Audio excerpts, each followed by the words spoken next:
Henry Ford, fundador de la Ford Motor Company, es considerado como uno de los hombres de negocios más importantes de todos los tiempos. Sus ideas y visión le permitieron revolucionar la industria automotriz y ser pionero en el uso de la producción en cadena. Pese a que nació en el seno de una familia de pocos recursos y contó con una educación bastante precaria, logró construir una empresa de dimensiones globales y llegó a ser una de las personas más ricas del mundo. A lo largo de su vida registró un total de 161 patentes y se le atribuye haber sido uno de los grandes protagonistas de la segunda revolución industrial. Sin embargo, en contraste con su tremendo éxito empresarial, también tuvo una faceta oscura, usando su poder y dinero para difundir mensajes antisemitas que fueron inspiración para movimientos políticos con ideologías radicales. ¿Qué otros secretos esconde este destacado y polémico personaje? Conozcamos su historia. Henry Ford nació el 30 de julio de 1863 en un antiguo pueblo rural al oeste de Dearborn, Michigan, Estados Unidos. Henry fue el mayor de los 6 hijos de Mary Littlegood y William Ford, una pareja de granjeros inmigrantes irlandeses con ascendencia inglesa. Debido a que se trataba de una familia muy pobre, la infancia del pequeño Henry y sus hermanos estuvo llena de limitaciones. Además, las oportunidades de progreso en el pueblo eran bastante precarias. En la escuela no fue precisamente un buen estudiante, sin embargo, desde muy chico despertó un gran interés por las máquinas. Le apasionaba el tratar de entender cómo funcionaba todo a su alrededor. Durante el verano de 1873 vio por primera vez una máquina autopropulsada. Se trataba de una máquina de vapor estacionaria que se utilizaba para actividades agrícolas. El operador de la máquina, Fred Redden, la había montado encima de ruedas a las que conectó mediante una cadena. Henry Ford quedó fascinado con el funcionamiento de la máquina y Redden durante el año siguiente le enseñó cómo encender y manejar el motor. Ford diría más adelante que esta experiencia fue la que le permitió descubrir que era por instinto un ingeniero. Posteriormente, en uno de sus cumpleaños, recibió como regalo un reloj. Guiado por la curiosidad, lo desarmó y se dio a la tarea de analizarlo con detalle parte por parte. A partir de entonces, comenzó a aprender a reparar relojes de forma autodidacta y se ganó una gran reputación en el pueblo luego de reparar docenas de relojes para sus vecinos. En 1876, su madre falleció en el parto de su hermano menor. Este suceso fue un golpe devastador para él y sería una de las razones por las cuales tomaría la decisión de alejarse de las actividades agrícolas. Su padre esperaba que él eventualmente se hiciera cargo de la granja familiar, pero Henry odiaba ese trabajo. En 1878, con 15 años de edad, dejó su casa y se mudó a Detroit. Allí obtuvo algunos trabajos relacionados con máquinas, primero en James F. Flower & Bros. Y luego en Detroit Dry Dog Company. Él veía cada trabajo como una oportunidad para aprender. Cuando sentía que podía aprender más en otro lugar, no dudaba en buscar un nuevo trabajo. En 1882 volvió a Dearborn para trabajar en la granja familiar y se encargó del manejo de una máquina de vapor portátil Westinghouse hasta hacerse un experto. Esto lo llevó a ser contratado por la compañía Westinghouse para dar servicio a sus máquinas de vapor. Mientras trabajaba, su instinto de ingeniero lo llevaba a pensar en diferentes tipos de máquinas que podía construir para hacer más eficientes las labores agrícolas. Sin embargo, sus bajos ingresos y el poco tiempo disponible no le permitían poner en marcha sus proyectos. En 1888 contrajo matrimonio con Clara Bryant, quien permanecería a su lado hasta el último de sus días y con quien tendría su único hijo, Edsel Bryant Ford. En una ocasión, un periodista le preguntó a Ford si le gustaría vivir otra vida, a lo que él respondió: «Solo si puedo casarme de nuevo con Clara». En 1891 consiguió trabajo como mecánico en la Edison Illuminating Company. Allí ascendió rápidamente a ingeniero jefe gracias a su talento innato para la ingeniería y a toda la experiencia que había adquirido en sus anteriores empleos. Durante su paso por esta empresa, entabló una gran amistad con el propietario Thomas Alva Edison, reconocido como uno de los inventores más exitosos de América en la época. Aunque Ford tenía un trabajo estable y un buen salario, seguía con la ambición de construir sus propias máquinas. Así que empezó a realizar experimentos con motores a gasolina que culminaron en 1896 con la fabricación de su primer vehículo autopropulsado, el cuadriciclo. Dicho vehículo tenía 4 ruedas de alambre que parecían de bicicleta, Se conducía con una especie de timón, solo contaba con 2 cambios y no tenía reversa. Aunque fabricar el cuadriciclo fue un gran logro para Ford, este vehículo nunca llegó a comercializarse masivamente ni tampoco representó una innovación relevante en la industria. En 1898 construyó un segundo vehículo y tras renunciar a su empleo en la compañía de Edison, convenció a 2 inversionistas para que lo apoyaran en el emprendimiento más importante de su vida, crear una compañía para producirlo a gran escala y venderlo. Así nació la Detroit Automobile Company. Desafortunadamente, Ford se obsesionó por completo con perfeccionar sus prototipos y acabó el dinero antes de llegar a ser rentable, por lo que la compañía cayó en bancarrota y fue liquidada 2 años más tarde.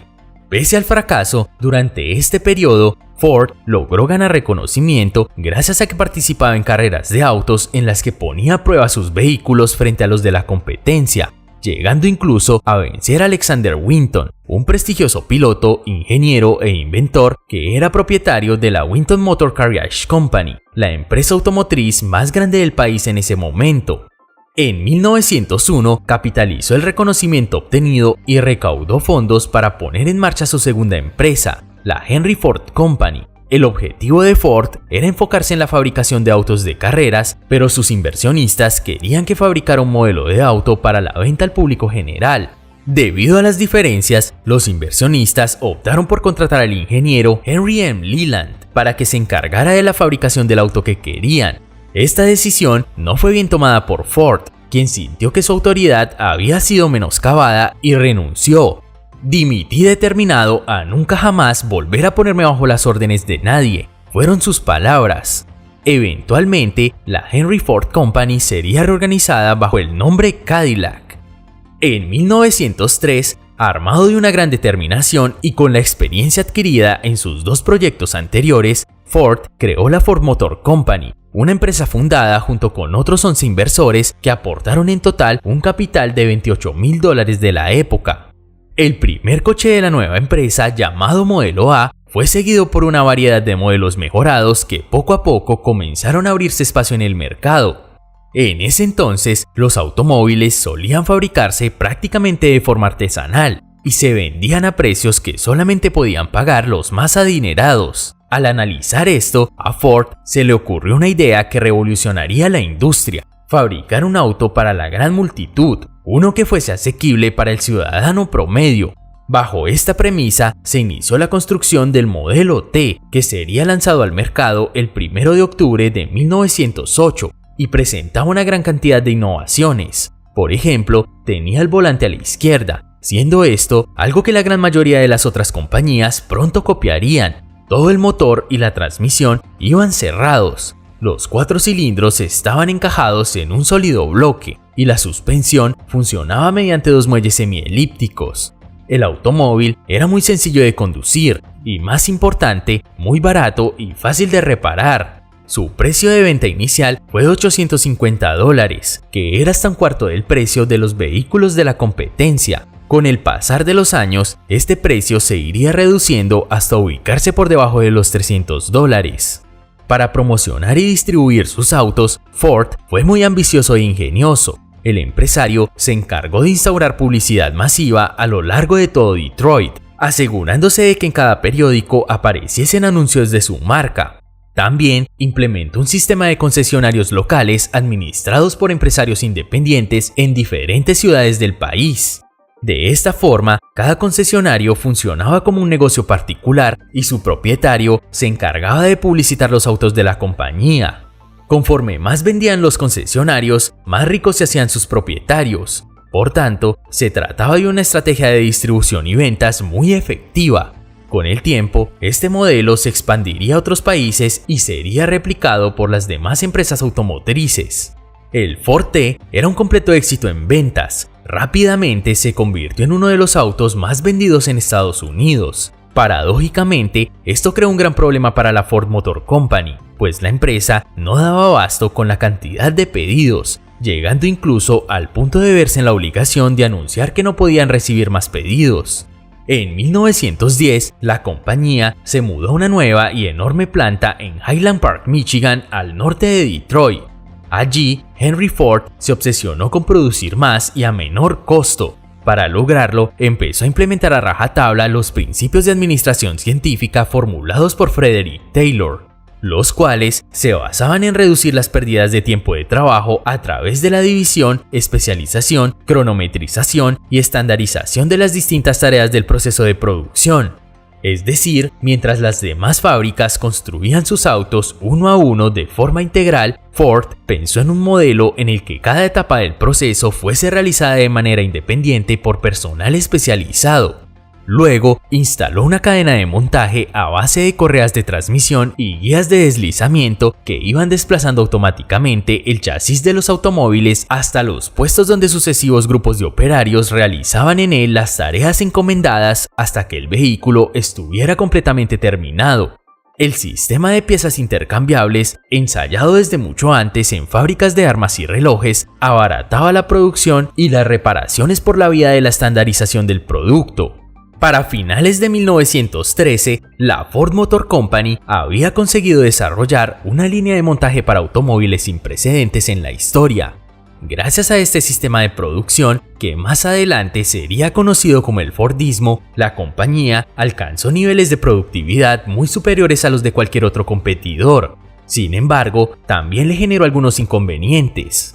Por una parte, a los trabajadores no les gustó mucho el trabajo repetitivo del nuevo sistema, por lo que no tardaron en manifestar sus quejas al respecto y se produjo un serio problema de rotación de personal. Y por otra parte, el volumen del negocio se incrementó considerablemente, ocasionando que se necesitara mucho más personal para cubrir todos los turnos. Ante estas dificultades, Ford respondió con una osada decisión: ofrecer un aumento de más del doble del salario promedio de un obrero de fábrica para la época.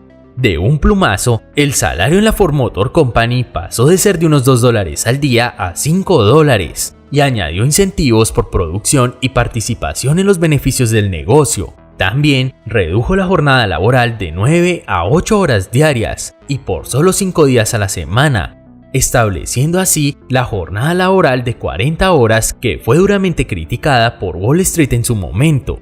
Como resultado de estas medidas, la fuerza de trabajo se estabilizó, al mismo tiempo que las ventas del modelo T se incrementaron debido al aumento de poder adquisitivo de los trabajadores, a quienes la empresa les ofrecía planes de financiación para que pudieran comprar sus autos a plazos. El secreto de mi éxito está en pagar como si fuera pródigo y en vender como si estuviera en quiebra, afirmaba Henry Ford. Para 1918, la mitad de los coches en Estados Unidos eran el modelo T. Este vehículo cambió drásticamente los hábitos de vida y de trabajo en las ciudades. En total, se vendieron más de 15 millones de unidades de este modelo, cifra que estableció un récord mundial hasta 1972, cuando el Volkswagen Beetle le arrebató ese honor. Con el aumento de las ventas y la reducción de los costos, los beneficios de la empresa aumentaron y los accionistas exigieron que se repartieran dividendos. Pero Ford consideraba que las utilidades debían reinvertirse para mejorar la fábrica y seguir expandiendo el negocio. Al no conseguir llegar a un acuerdo, Ford tomó la drástica decisión de comprar todas las acciones de la compañía por aproximadamente $108 millones, quedando como único propietario junto a su esposa y su hijo. Con el control total de la empresa en sus manos, Ford se dejó enceguecer por su propio éxito y cayó en el error de ignorar las señales del mercado, lo cual lo llevó a creer que el modelo T continuaría siendo indefinidamente el auto predilecto por la mayoría de la gente. Sin embargo, poco a poco iban creciendo en popularidad modelos de autos más caros pero más elegantes y confortables, como los fabricados por General Motors y Chrysler. Conforme las ventas de la empresa caían, Ford trataba de afrontar la situación buscando formas de reducir aún más el precio de sus autos, pero no encontró otra opción más que aumentar la producción y congelar salarios, decisión que generó molestia entre los trabajadores y afectó negativamente la popularidad del empresario. En 1922, Ford compró la Lincoln Motor Company y puso al frente de la misma a su hijo Edsel con el objetivo de fabricar un modelo de auto de lujo que le permitiera atraer a otros segmentos de clientes. Para 1927, el declive en las ventas del modelo T se hizo imposible de ignorar, por lo que Ford, a regañadientes, cerró las líneas de montaje de este modelo y comenzó a trabajar junto a su hijo en el diseño de un nuevo auto. el cual sería lanzado con el nombre de Modelo A, una segunda generación de aquel primer auto fabricado por la Ford Motor Company en sus inicios. Todos los pasos del proceso de fabricación del nuevo modelo, desde refinar las materias primas hasta el montaje final, tuvieron lugar en el Ford River Rouge Complex, un gigantesco complejo industrial construido a lo largo del río Rouge. Con el tiempo, este se convertiría en la fábrica más grande del mundo, porque en ella no solo se producían los autos, sino también el acero, el vidrio, los neumáticos y otros componentes que se usaban en ellos.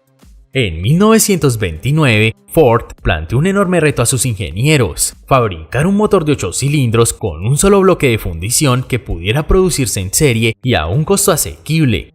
Este tipo de motores solía incluirse exclusivamente en automóviles de gama alta, como la Salle, Cadillac o Lincoln, pero Ford quería llevarlo a modelos de autos más económicos. Sus ingenieros le dijeron que era prácticamente imposible fundir los 8 cilindros en un solo bloque, a lo que Ford respondió que igualmente lo hicieran sin importar cuánto tiempo les tomara.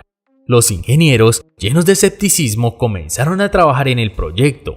Luego de 6 meses fueron a ver a Ford para informarle que no había sido posible cumplir con su petición, a lo que él respondió que siguieran intentándolo. A finales de 1930, tras meses de esfuerzos titánicos, los ingenieros le presentaron a Ford 2 prototipos de motores de 8 cilindros con las indicaciones que había dado. Siguieron trabajando en ellos para perfeccionarlos. En 1932 sale a la venta el Ford 18, el primer modelo de la marca en incorporar el emblemático motor V8 que deslumbró al mundo. Un motor de 8 cilindros potente, barato y ligero que, aunque inicialmente parecía imposible de fabricar, gracias a la persistencia de Ford finalmente fue materializado. Este modelo y otros posteriores de la línea Ford V8 le permitieron a la empresa recuperar gran parte del terreno que había perdido y demostrar que aún era capaz de reinventarse para sortear los retos de la industria. El fracaso es una gran oportunidad para empezar de nuevo, pero esta vez con más inteligencia, decía Henry Ford. Durante los siguientes años, la compañía continuó expandiéndose, estableciendo plantas de producción y concesionarios en diferentes países, y desarrollando nuevos vehículos, creando modelos memorables como el Lincoln Zephyr Sedan de 1936, Ford F1 Pickup de 1948, Ford 1949, Ford Thunderbird de 1955, Lincoln Continental de 1961, Ford Mustang de 1964, Ford GT40 de 1964, Shelby Cobra de 1967 y Ford F-150 SVT Raptor de 2010, entre muchos otros. Además de sus aportes al sector automotriz, Henry Ford también hizo importantes contribuciones a la industria de la aviación. El empresario incursionó en este sector durante la Primera Guerra Mundial construyendo motores Liberty. En 1924 adquirió la Stout Metal Airplane Company. A través de ella fabricó el Ford Trimotor, un avión de transporte civil que fue muy utilizado en las Fuerzas Armadas y que es conocido por ser uno de los primeros aviones empleados por parte de aerolíneas en vuelos comerciales. Ese mismo año inauguró el Ford Airport en Dearborn, uno de los primeros aeropuertos modernos del mundo y el cual sería referente para el diseño de otros aeropuertos en Estados Unidos. Además, estableció el Dearborn Inn, uno de los primeros hoteles aeropuertos del país. Ford, junto con su hijo Edsel, tuvieron la visión de revolucionar la industria aeronáutica abaratando costos de producción y aumentando la seguridad de los aviones para que los vuelos fueran asequibles para el ciudadano promedio, algo similar a lo que habían logrado en la industria automotriz. Sin embargo, ninguna de sus empresas de aviación llegó a ser rentable, y todas ellas dejaron de existir a inicios de los años 30. Esto debido a que la tecnología aeronáutica estaba cambiando demasiado rápido para sus técnicas de la línea de montaje, y la Gran Depresión de 1929 lo obligó a centrarse en el negocio automovilístico. Pese al fracaso, algunos avances de Ford en la radionavegación hicieron que hoy volar sea más seguro para todos. En 1943, Edsel Ford falleció debido a un cáncer de estómago. Él había asumido la presidencia de la Ford Motor Company desde 1918. Luego de este suceso, Henry Ford asumió nuevamente la presidencia, pero para entonces su salud se había deteriorado bastante. Durante los siguientes 2 años, la empresa atravesó momentos muy complicados. llegando a tener pérdidas de más de 10 millones de dólares al mes. Ante estos resultados negativos, en 1945, su esposa y su nuera utilizaron sus derechos de voto como accionistas y lo relegaron del cargo, siendo reemplazado por su nieto Henry Ford II. En 1946, las contribuciones de Henry Ford a la industria del motor fueron reconocidas por la American Automotive Golden Jubilee. Meses más tarde, el American Petroleum Institute le reconoció por su enorme contribución al bienestar de la humanidad. Luego de toda una vida dedicada a la ingeniería y a la innovación, Henry Ford falleció el 7 de abril de 1947, a la edad de 83 años, pasando a la historia como uno de los hombres de negocios más importantes de todos los tiempos y dejando un legado que trascendería hasta nuestros días. A lo largo de su carrera, registró un total de 161 patentes, acumuló una fortuna que a día de hoy superaría los 200.000 millones de dólares y se le atribuye a haber sido uno de los grandes protagonistas de la segunda revolución industrial. Él no inventó el automóvil, ni tampoco la cadena de montaje, pero sí fue un visionario que redefinió la industria automotriz y contribuyó al desarrollo de teorías administrativas modernas. Estos son algunos de sus aportes al mundo empresarial.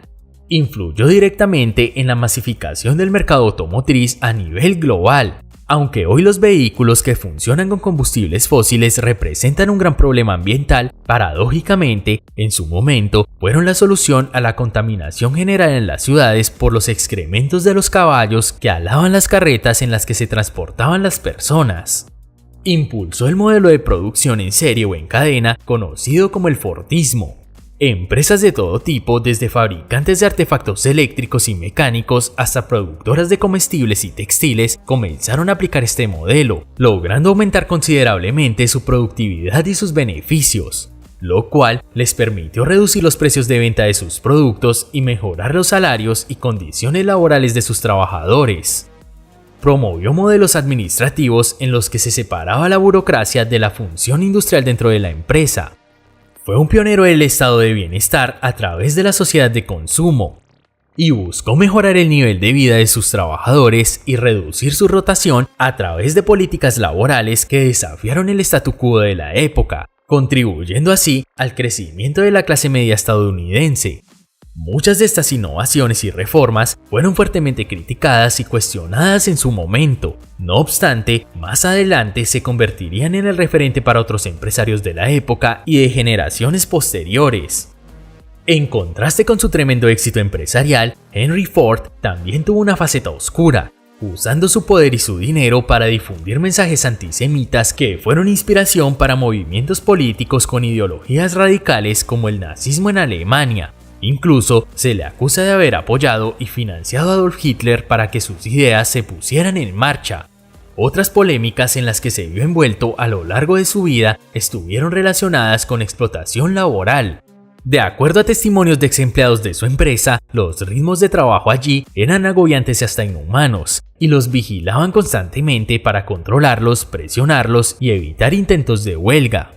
Actualmente, Ford Motor Company continúa siendo una de las empresas más grandes y poderosas de la industria automotriz, con un valor en el mercado de más de 65.000 millones de dólares, ventas por más de 130.000 millones de dólares al año y una plantilla de más de 180.000 trabajadores. Pese a que desde su fundación ha enfrentado múltiples periodos de dificultad, la compañía ha sabido reinventarse a través de la innovación para mantenerse vigente hasta nuestros tiempos. Su reto actual es conquistar el mercado de los autos eléctricos, sector muy competido en el que recientemente presentó el Illuminator e-Crate, un motor que permite convertir a cualquier auto retro en eléctrico, el cual se agotó en menos de una semana desde su lanzamiento. Así concluimos la historia de Henry Ford, un hombre visionario, innovador, revolucionario y polémico que con sus luces y sombras marcó un antes y un después en la economía mundial. Su obsesión por la productividad y su visión de masificar el automóvil fueron determinantes para sentar las bases de la industria moderna e impulsar el desarrollo de los mercados de consumo masivo. En sus propias palabras, imposible solo significa que aún no has encontrado la solución. Tanto si crees que puedes como si crees que no puedes, tienes razón. Si el video te gustó, por favor dale like y suscríbete para seguir disfrutando de nuestros videos.